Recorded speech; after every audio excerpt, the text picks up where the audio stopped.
The gap between disaster and triumph is sometimes weirdly small. I was part of a large sales pitch to an international client, and a central part of our pitch was supposed to be delivered by a colleague, this fantastically charismatic Brazilian named Rodrigo. And the problem was, he was 20 minutes late to the show, and we'd had to start the presentation without him, and I was supposed to cover his material.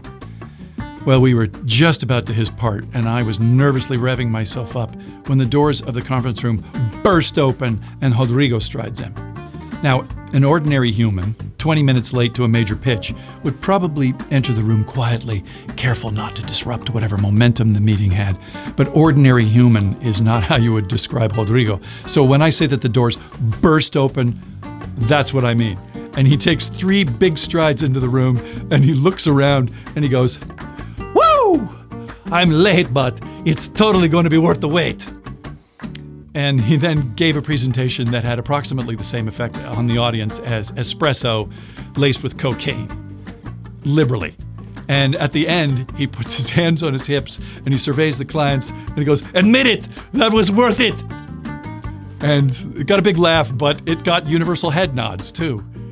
He didn't ask if it was worth the wait. He said, "Admit it." And I was just in awe. And I told Rodrigo that over drinks, and he confessed he'd been absolutely terrified by his tardiness.